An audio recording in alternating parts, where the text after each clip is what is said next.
तो हेलो भाई। तो चालू करते हैं आज का ट्रेड रिकैप। आज तारीख है 20, जिस दिन मैंने ट्रेड लिया था। 20 तारीख का ट्रेड रिकैप है। बिना किसी बकचोदी के स्टार्टिंग में ट्रेड रिकैप चालू करते हैं जियो का। तो सबसे पहले हम आएंगे तो देखेंगे हमारा ट्रेंड कैसा रहा था। हमारा ट्रेंड था अप ट्रेंड। प्रॉपर्टी मार्केट जाती थी अप ट्रेंड की तरफ, ठीक है। लेकिन यहाँ पे देखा जाए तो मार्केट ने ऑलरेडी ये लिक्विडिटी है ये क्लेम कर ली थी और उसके बाद फिर डाउन साइड की तरफ मूवमेंट दे दिया था। डाउन साइड की तरफ मूवमेंट दे दिया। यहाँ पे मैंने स्मॉल टाइम फ्रेम पे क्या बात नोटिस करी, ये वही लिक्विडिटी है जो मार्केट ने क्लेम कर ली थी, ठीक है। यहाँ मैंने ये बात नोटिस करी, मार्केट ने यहाँ पे एक हाई बनाया और एक लोअर हाई बनाया। हाई और एक लोअर हाई बनाया मार्केट ने, और ये होता है बेयर स्ट्रक्चर का फॉर्मेशन। और मार्केट उस टाइम कहीं यहाँ था जब मार्केट खुली। उसके बाद फिर यहाँ पे थी हमारी लो रेजिस्टेंस लिक्विडिटी। एशियन या लंदन लोज थे मे बी, या फिर आवरली लोज तो थे ही। और यहाँ पे अपना बड़ा फेयर वैल्यू गैप, ठीक है। तो अकॉर्डिंग टू मेरे, जब मैंने यहाँ पे आ गया अपनी जियो की ट्रेड में, तो सर तो मैंने अपना रीसेंट जो मेरा जस्ट रीसेंट लोअर हाई और लोअर लो मार्कआउट कर लिया, ठीक है। और जैसी मार्केट खुली इसने री जो भी current recent bearish order flow था उसको रिस्पेक्ट करा, और जो बड़े टाइम फ्रेम पे जो सारी लो रेजिस्टेंस इक्विटी है क्लेम करी, ठीक है। बड़े टाइम फ्रेम में सारी क्लेम करी और डाउन साइड की तरफ मूवमेंट है ये। और उसके बाद फिर डायरेक्ट इसको ब्रेक करके डाउन साइड की तरफ मूवमेंट है, और करंटली अभी फेयर वैल्यू गैप में है देखा जाता है बड़े टाइम फ्रेम के अकॉर्डिंग। ये जो मेरी पहली ट्रेड दिख रही है, एक्चुअल मैंने ट्रेड नहीं, जस्ट एक इमेजिनरी ट्रेड नहीं लगाते कि भयंकर मे भी अगर मान लो ऐसा कर देता तो ऐसे कर देता। और मुझे पता था कि मार्केट जितना डाउन साइड हो जाएगी। ये जो दूसरी ट्रेड है ये वाली मैंने ली थी ओरिजिनली, इसमें मेरा लॉस एक्चुअली तुमको दिख रहा है कि लॉस हुआ, मेरा इसमें लॉस नहीं हुआ क्या मेन, जब यहाँ पे market direct bearish order flow का रिस्पेक्ट दिया by making fair value gaps. और अकॉर्डिंग टू बड़े टाइम फ्रेम ये बिल्कुल स्टैक में हो रखे होते हैं, ठीक है। लेकिन इमोशनली यहाँ पे मैं कहाँ रह गया, मार्केट ने ये वाला फेयर वैल्यू गैप का लिटल रिस्पेक्ट दिया और मैंने इस पर ट्रेड कर लिया। मेरे को पता था कि मैंने गलती हुई, क्योंकि इतना बड़े टाइम फ्रेम के होते स्टैक कर रखे थे मार्केट ने फेयर वैल्यू गैप्स। इसके अकॉर्डिंग मार्केट को या तो टेकन आउट करके डाउन साइड की तरफ कंटिन्यू होल्ड करना था, या फिर वो डिसरिस्पेक्ट करना था। क्योंकि मार्केट ने करा कि यार देखो मतलब इतनी हैवी ड्रॉज और लिक्विडिटी क्लेम हुई है तुम्हारी, ये लो रेजिस्टेंस लिक्विडिटी भी बड़े टाइम फ्रेम के, तो ये तो आने था।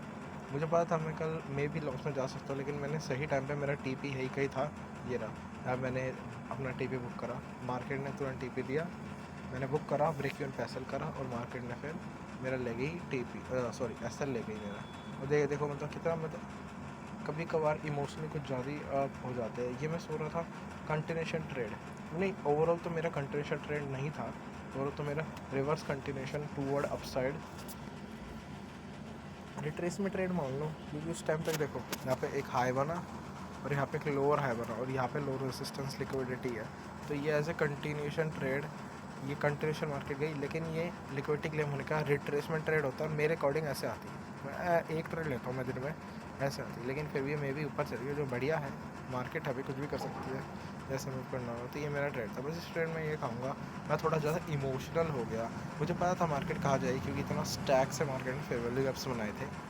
बनाने के बाद डायरेक्ट मुझे पता था कि अप साइड पे जाने के चांसेस है, मेरे अकॉर्डिंग ऐसा मूव करती है। अगर मैं भी अगर इसको डाउन ट्रेंड कंटिन्यू करना होता, लेकिन इसने बेरिश ऑर्डर फ्लो को डिसरिस्पेक्ट करा और अप साइड की तरफ गई मार्केट की पहुंची। अब आते हैं हम नैस्डैक और एसएनपी में। ये थोड़ा ट्रिकी मामला था कि कल मैंने इस पर ट्रेड करा ही नहीं। अपना इंडिकेटर बंद कर देता हूँ ज़रा, कि कल इसमें मैंने ट्रेड करा ही नहीं। और अगर हम बायस देखेंगे तो 4 आवर के देखते हैं हम, हमारे ओवरऑल अप ट्रेंड ही है, और यहाँ पे मार्केट है बुलिश फेयर वैल्यू गैप के अंडर, प्लस में यहाँ पे लोज भी है आवरली, ठीक है। यहाँ पे आवरली लोज भी है। मार्केट खुली ये एक बड़े टाइम फ्रेम का एसएमटी बना रखा था, इस पर हाई और एक हाई रहा है। नैस्डैक पे हाई और एक lower high, according to market एक बेरिश फेयर वैल्यू गैप के अंडर भी थी, प्लस में 1 आवर के लोज भी थे। तो मे बी ये और ओवरऑल हमारा ट्रेंड था, और ये रिट्रेसमेंट डाउन साइड में भी, और इसको SMT को वैलिड करने के लिए इसको लो स्टेप करने जो कि मार्केट ने कर लिए थे। वो आते छोटे टाइम फ्रेम पे मार्केट यहाँ पे कुछ ज़्यादा ही फ्लक्चुएट कर रही थी, ठीक है। मैं मैक्रो के राउंड ट्रेड करता हूँ, 8 बजे के बाद करता नहीं। यहाँ पे प्राइस एक्शन देखो क्या कचरा प्राइस एक्शन है। यहाँ पे 8 बज गए, मैं प्राइस एक्शन देखो क्या कचरा प्राइस एक्शन है। तो मैंने यहाँ पे ट्रेड करा नहीं। मेरे बायस तो ये थे कि भयंकर मार्केट SMT दे दे यहाँ से यहाँ तक, या दूसरे में ऐसे ऐसे करके। तब एशियन ये यहाँ पे एशियन के ही हाई बढ़ रहे थे, लंडन एशियन हाई, इनको सब करने के बाद फिर डाउन साइड की तरफ मूवमेंट आता। लेकिन मार्केट ने वैसा बहुत टाइम बाद करा, कब, इंडियन टाइम के हिसाब से 10 साढ़े 10 उतने टाइम तक लो PM सेशन चालू हो जाता तो मैं करता नहीं हूँ। तो ये मेरा ओवरऑल था। ES में भी सेम सिचुएशन थी। और इस मामले में ना मेरे हिसाब से ये जो SMT बने इसमें लैगिंग था नैस्डैक, उसने जल्दी क्लेम कर लिया। फिर मेरे अकॉर्डिंग ऐसे SMT बनते, फिर ये मैं भी क्लेम करते, आता खाते मैं कंटिन्यूस में ट्रेड ले लेता। लेकिन और उसके बाद फिर डाउन साइड की तरफ यहाँ से मैं भी SMT बनता, ब्रेक लिक्विडिटी सेट होने का, तब डाउन साइड की तरफ फॉल होता। ओवरऑल मेरे बायस बेरिश इसलिए भी थे क्योंकि यहाँ पे एक हाई बना है और यहाँ पे लोअर हाइज बना दिए।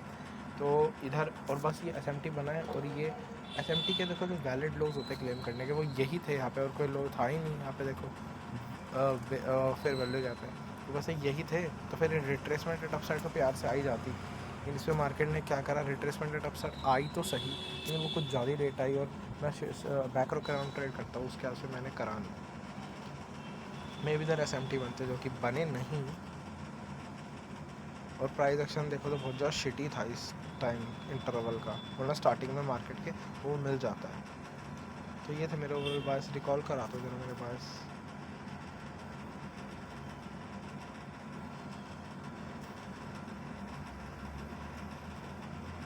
नैस्डैक में और S&P में सेम सिचुएशन थी। यहाँ पे 4 आवर का फेयर वैल्यू गैप था, बस में 1 आवर के लोज थे। मार्केट ने SMT बनाया, ES में बना हाई और एक हायर हाई, नैस्डैक में बनाया हाई और एक लोअर हाई। ऑलरेडी ये हाई और एक लोअर हाई की फॉर्मेशन कर चुका था। SMT जो वैलिड लोस क्लेम करने होते हैं वो ये कर लिए थे मार्केट ने ऑलरेडी।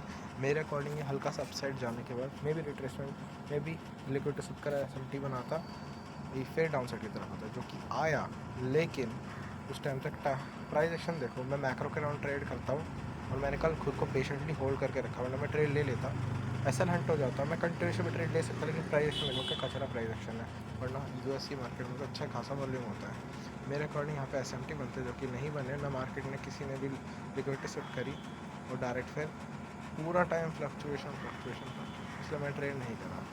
बात करें अब GU की ट्रेड की समरी की, GU में ट्रेड अच्छा था, मुझे पता मार्केट कहाँ गई, लेकिन वही इमोशनली यहाँ पे मैंने बस कंटिन्यूशन में ट्रेड लेने के चक्कर में, और मेरे को पता था कि इतनी हैवी लिक्विडिटी यहाँ पे क्लेम हुई है, ये मुझे पता था हैवी लिक्विडिटी क्लेम हुई है, तो हैवी डाउन में भी रिट्रेसमेंट मैं मार्केट ये रिट्रेसमेंट फिर डाउन साइड की तरफ क्लेम करती, लेकिन मार्केट ने क्या करा, डायरेक्ट अपसाइड गई, बेरिश शॉर्ट डिस्पैक करा और तब अपसाइड चली गई, कोई दिक्कत नहीं।